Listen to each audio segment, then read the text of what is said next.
Show नहीं।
लोग जुड़ रहे हैं।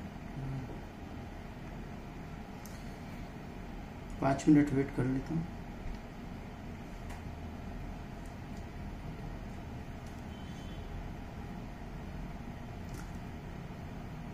हेलो दोस्तों, आज फेसबुक लाइव में आप सभी का स्वागत है। उम्मीद करता है सभी लोग समय पर जुड़ जाएंगे। जो लोग नहीं जुड़े हैं कृपया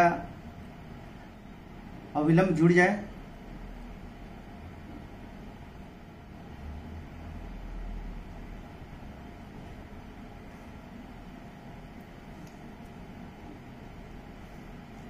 छियासठवीं बीपीएससी जो प्री क्वालिफाई किए हैं और आप मेंस एग्जाम की तैयारी कर रहे हैं, आपके लिए फायदेमंद सेशन होगा। आप सभी अवश्य रूप से जुड़ेंगे।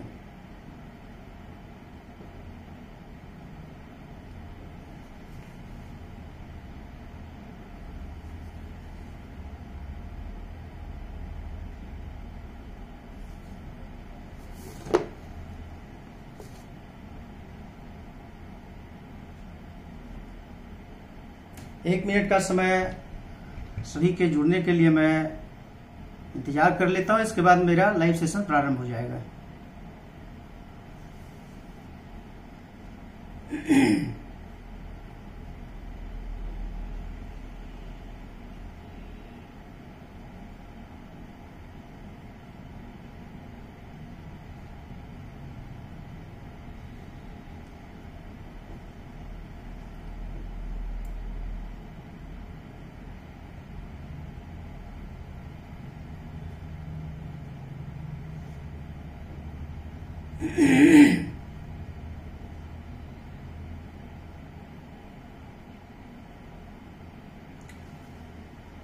पुनः इस लाइव सेशन में सभी का स्वागत है और हार्दिक अभिनंदन है। सर्वप्रथम 66वीं बीपीएससी प्रारंभिक परीक्षा में क्वालिफाई किए हैं उन सभी अभ्यर्थियों को मेरी ओर से हार्दिक शुभकामनाएं। बहुत बहुत धन्यवाद। दोस्तों, आप सभी अवगत हैं कि कंपटीशन टफ है, भीड़ अधिक है, फिर भी मुझे सफल होना है। इसके लिए मुख्य परीक्षा सबसे महत्वपूर्ण हो जाता है और पीटी परीक्षा एक भीड़ से स्वयं को अलग कैसे अपने आप को करें, एक तरह से यह छठी प्रक्रिया थी। आप भीड़ से अलग हुए हैं और आप बेहतर किए हैं, आप क्वालिफाई किए हैं। मुख्य परीक्षा आप जानते होंगे कि 900 मार्क्स का होता है और 120 इंटरव्यू का। दोनों मिलाकर, दोनों का अंक जोड़कर आपका मेरिट लिस्ट बनता है। मैं यह इसलिए बता देता हूं कि मुख्य परीक्षा क्यों महत्वपूर्ण है। क्योंकि 900 मार्क्स और 120 मार्क्स, प्री का कोई मायने नहीं, आपने क्वालिफाई कर लिया है। तो आपका मुख्य परीक्षा में अधिक स्कोर होता है तो स्वाभाविक है कि आप सफलता की ओर अग्रसर होते हैं और बेहतर मार्क्स से आप क्वालिफाई करते हैं तो आप अंतिम रूप से सफल होने के अग्रसर होते हैं। आप जानते होंगे कि मुख्य परीक्षा आप पास कर गए हैं और इंटरव्यू में एक औसत मार्क्स भी आया है, और इंटरव्यू आपका औसत मार्क्स आने के बाद और मुख्य परीक्षा में आप बाउंड्री पर ही हैं। तो दोस्त, पीटी में छट गए जितना दुख नहीं होता है, और इंटरव्यू होने के बाद छट जाते हैं तो सबसे बड़ी दुखदायक और कष्टकारी होता है कि हमने वहां तक पहुंचा, इसके बाद मेरा सफलता हाथ नहीं लगा। सबसे कष्टकारी होता है। इसलिए सबसे महत्वपूर्ण है कि मुख्य परीक्षा में स्कोर हम ज्यादा से ज्यादा कैसे करें। आज इसी टॉपिक पर हम बात करेंगे। तो सबसे पहले कि उसके पहले मैं बता दूं कि आपको इसके लिए त्यागना पड़ेगा। बर्थडे पार्टी हो, शादी समारोह हो, या दोस्तों के साथ गप्पेबाजी करते हो, या कहीं घूमने जाते हैं, इन सब चीजों को आपको त्यागना पड़ेगा। कोई भी इंसान जब तक त्याग नहीं किया है वो आगे नहीं बढ़ पाया है। और एक सुनहरे भविष्य और सुनहरे कैरियर के लिए बिहार राज्य के सबसे प्रतिष्ठित परीक्षा बीपीएससी है, और इसको क्रैक करने के लिए आपको त्यागना पड़ेगा, अपने शौक को कम करना पड़ेगा, तभी इस चीज को आप कर सकते हैं। और यह कंटिन्यूटी आपकी, जो आप मटेरियल आपके पास उपलब्ध हो या जो भी पुस्तकें आप पढ़ रहे हैं उसका कंटिन्यूटी होनी चाहिए। तो आपका ये वक्त है त्यागने के लिए, और कल कभी नहीं आता है। आज ही समझिए, आप जो सुन रहे हैं आज ही आपके लिए वक्त है। अगर अच्छे वक्त लाना है तो आज से आप प्रारंभ कर दीजिए, तभी आप आगे कुछ कर सकते हैं। औरों से अलग हटने के लिए आपको विशेष कुछ करना पड़ता है, और जब तक विशेष नहीं करेंगे तब तक सफलता हाथ नहीं लगती है। दोस्तों, आपको इस दौर में बहुत सारी चुनौतियां आएगी, बहुत सारी आलोचनाएं भी सुनने को मिलेगी, तरह तरह की यातनाएं भी सुनने को मिलेगी। सभी को स्वीकार करना है और एक चुनौती के रूप में, और जो अवसर आपको मिला है इस अवसर को आप हाथ से नहीं जाने दें। आप अपने स्तर से 100% देने का कोशिश करें। 100% अपने आप से पूछ लेना जिस दिन कि मैं 100% दिया हूं, रिजल्ट आपके हाथ में आएगा, आप निश्चिंत हो जाएं। इसी बिंदु पर मैं आज आपसे चर्चा करने आया हूं कि मुख्य परीक्षा में आप कैसे अव्वल आ सकते हैं और अच्छे मार्क्स के रिजल्ट कैसे दे सकते हैं। दोस्तों, उत्तर लेखन शैली में मैंने पहले भी चर्चा किया था कि आपका आकर्षक हो, प्रभावशाली हो, सटीक हो, और जो उत्तर लिखते हैं उसमें क्रमबद्धता हो, उसमें तारतम्यता हो। क्योंकि जो क्वेश्चन का आंसर होता है, आप इस व्यू से लिखते हैं कि मेरा क्वेश्चन का आंसर जो होने जा रहा है, जो चेक करते हैं वो बारीकी से पढ़े। अगर आप अच्छे से लिखते हैं तो स्वाभाविक है कि वो पढ़ने के लिए मजबूर होते हैं और आपको स्कोर करते हैं। तो इसी बिंदु पर मैं चर्चा करने जा रहा हूं कि मेंस में अच्छा उत्तर कैसे लिखें। दोस्त, मेंस में अच्छा उत्तर लिखने के लिए सबसे पहले आपको मैं बारीकी से समझाने का प्रयास करता हूं। हो सकता है कि आप इसको समझेंगे भी। सबसे पहले क्वेश्चन का नेचर देखें कि पूछा क्या जा रहा है। प्रश्नों के अनुसार उत्तर दें। प्रश्नों के अनुसार उत्तर दें। अगर आपसे पूछा जाता है कि संथाल विद्रोह के कारण एवं परिणामों की चर्चा करते हुए अन्य जनजाति आंदोलन के संबंध में व्यापक विमर्श करें, आप इसमें समझेंगे कि आपने जो पढ़ के गया संथाल विद्रोह, सिर्फ संथाल विद्रोह बस एक ही बार में आया और आप लिखना स्टार्ट कर दिए। तो सबसे पहले संथाल विद्रोह में, इसके बाद भी क्या पूछा गया है, अन्य जनजातीय। तो संथाल विद्रोह तो हम लिखेंगे ही लिखेंगे, अन्य जनजाति के विद्रोहों के बारे में भी चर्चा करेंगे। इसी में मैं शुरुआती दौर में आपको बता देना चाहता हूं कि सबसे पहले कुल ब्रेक एंड हिट का प्रयोग करें। कुल ब्रेक एंड हिट, यानी सबसे पहले कुल शांत मन चित्त से प्रश्नों को आप समझें और उसको देखें कि क्या पूछा जा रहा है। तो शांत चित्त होकर जब आप देखते हैं, इसके बाद ब्रेक, यानी उसको कई खंडों में बांटें, ब्रेक करें। पहले अपने मन में देख लें कि शांत मन चित्त से, इसके बाद ब्रेक करें, उसको कई खंडों में बांटें कि संथाल विद्रोह क्या है। संथाल विद्रोह में अन्य जनजातियों के बारे में भी पूछा गया है, इसके बाद उसमें विमर्श कहा गया है, और तब फिर अंत में आप कंक्लूजन पे पहुंचते हैं। यानी ब्रेक करें कि खंडों में बांट कर कि क्या क्या लिखना है। ऐसा नहीं कि संथाल विद्रोह पढ़ के संथाल विद्रोह सिर्फ लिख दिए। तो ब्रेक करें, इसके बाद हिट करें, यानी अपने लेखन को प्रारंभ करें। कुल ब्रेक एंड हिट का प्रयोग आप अवश्य करें, आपके उत्तर लेखन शैली बेहतर होगा। दोस्तों, इसके बाद आप जानते होंगे जब लेखन शैली की बात करते हैं तो आप लिखना प्रारंभ करते हैं। लिखना प्रारंभ करते हैं तो सबसे पहले क्या आता है, एक प्रारूप आता है कि हम क्या इसका भूमिका दें। तो भूमिका का मतलब होता है, सबसे पहले कोई भी एग्जामिनर आपका कॉपी जांच कर रहे हैं, कॉपी चेक कर रहे हैं, तो आपका शुरुआती जो भूमिका कहते हैं, जैसे औपनिवेशिक काल में उनके विरोध में संथाल जातियों का भागलपुर से लेके छोटा नागपुर के पठारी क्षेत्रों तक फैला हुआ था। इस आंदोलन या परिणाम स्वरूप क्या हुआ, तो सीक्वेंस होता है, क्रमबद्धता। भूमिका जो होता है सारगर्भित होनी चाहिए।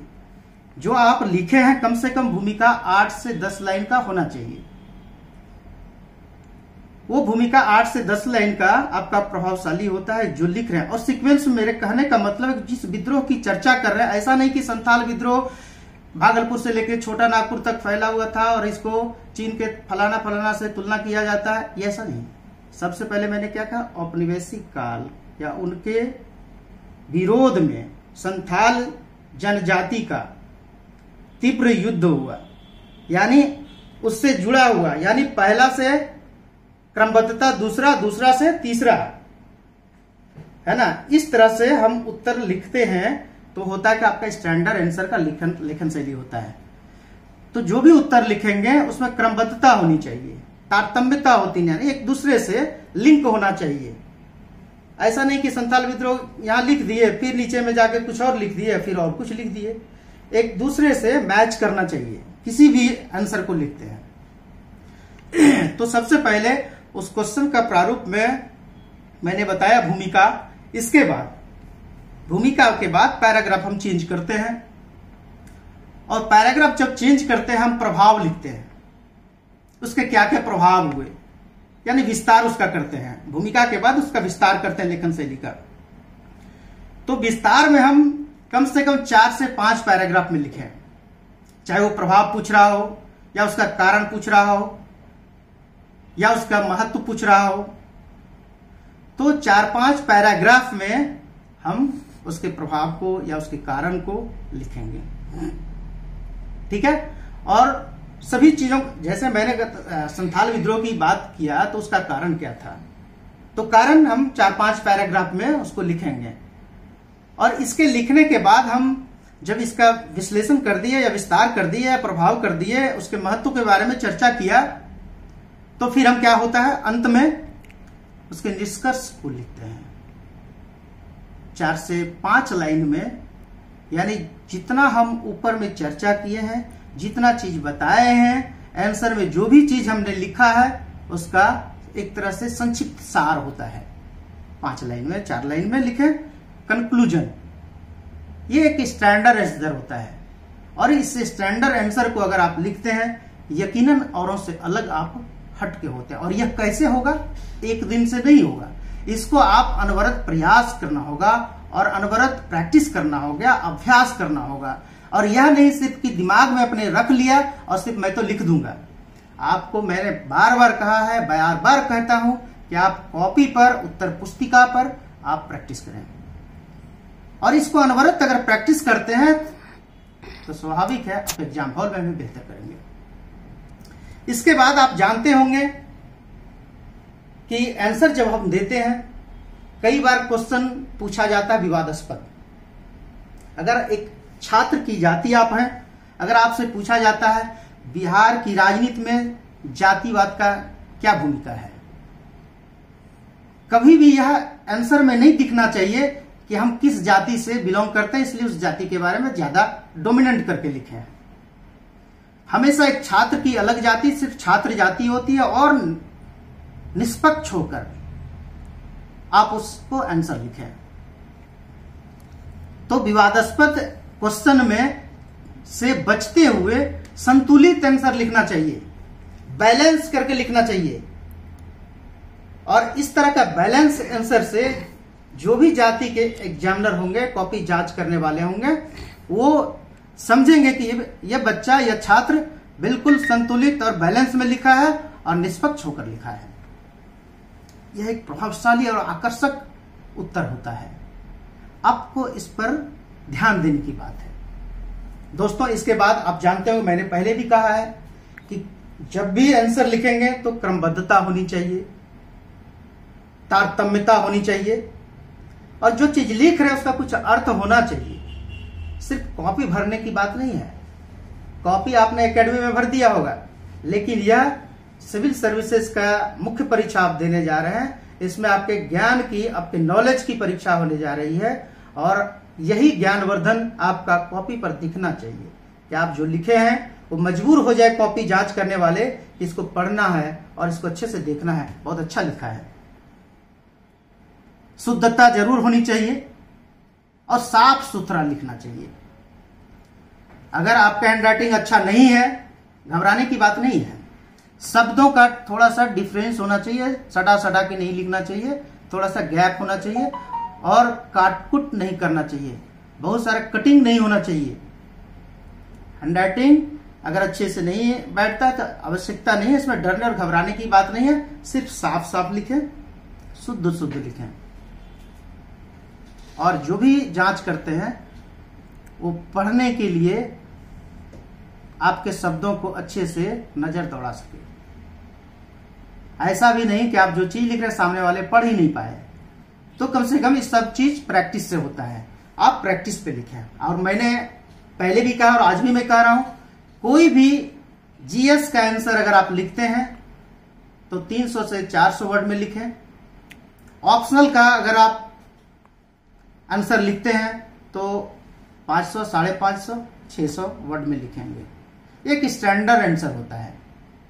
दोस्तों, आप सभी अवगत हैं कि अगर आंसर लिखते हैं जहां आवश्यकता होगी, जैसे मान लिया क्वेश्चन आपसे पूछा जाता है कि बिहार में बाढ़ आती है और इसके वैज्ञानिक उपाय बताएं या सुझाव दें, तो आप क्या करेंगे?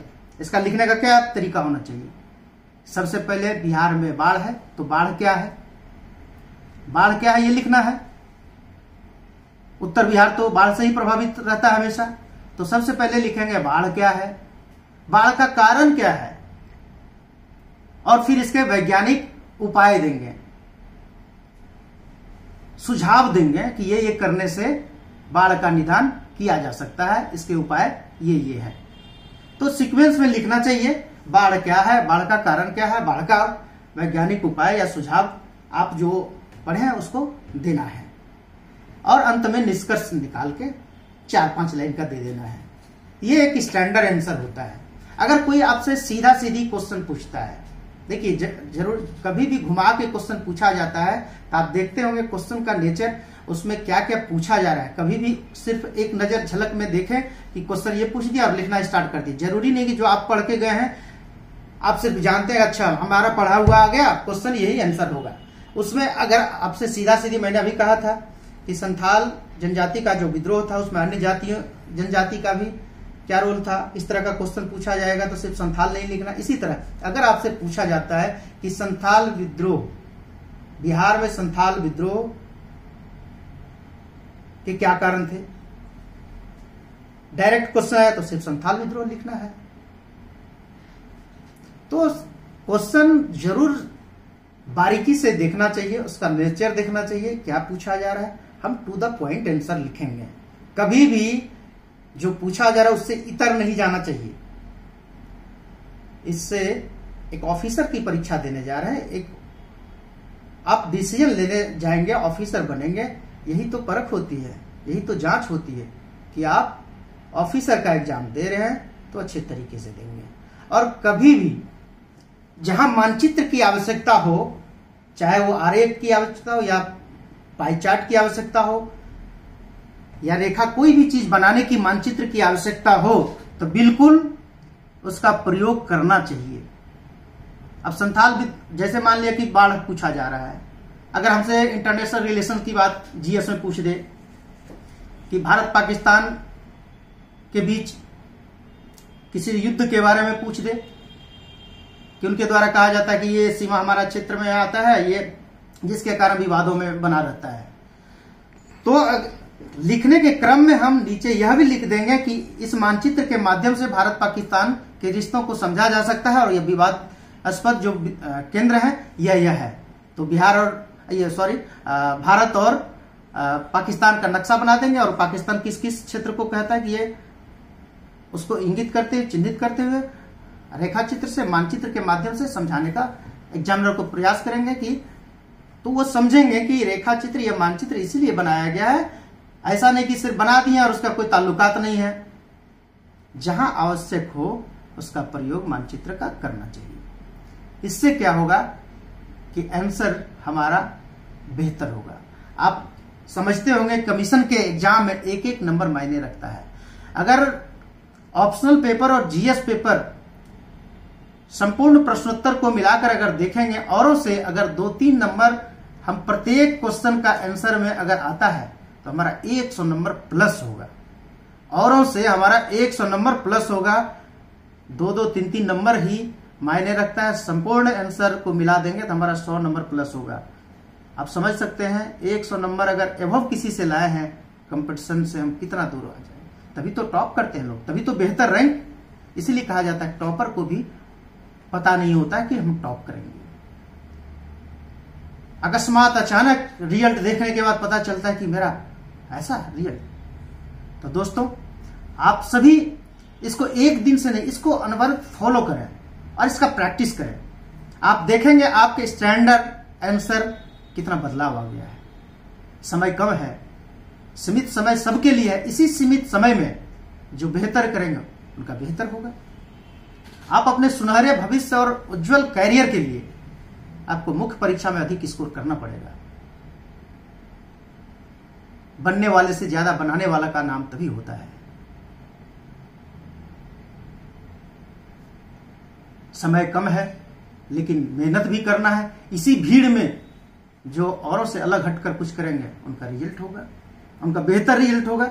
आप जो चाहेंगे, जो मन में इच्छाएं हैं वो पूर्ण होगी। तो इसीलिए मैं कहता हूं कि कभी भी घबराना नहीं चाहिए और आंसर राइटिंग जरूर करना चाहिए। आप जितना पढ़ते हैं उससे ज्यादा लिखने का प्रैक्टिस करिए। लिखने में समय लगता है, स्टूडेंट इसी से घबराते हैं कि समय मेरा किल हो जाएगा। आप जानते नहीं है कि लेखन शैली तभी आपका बेहतर होगा। इसीलिए मैं आशा और उम्मीद के साथ आप लोगों को यह बताने आया हूं। चूंकि अवकाश का भी दिन था, इस अवकाश के दिन में आपका उत्तर लेखन शैली कैसे प्रभावशाली हो सकता है, कैसे आकर्षक हो सकता है और एग्जामिनर कैसे आपसे प्रभावित हो सकता है, आपके आंसर को पढ़ने के लिए मजबूर हो सकते हैं और अच्छा स्कोर हो सकता है। आशा और उम्मीद है कि आप इसका अनुकरण करेंगे। अनुयायी नहीं बनिए, अनुकरण करिए और बेहतर करिए। Thank you so much.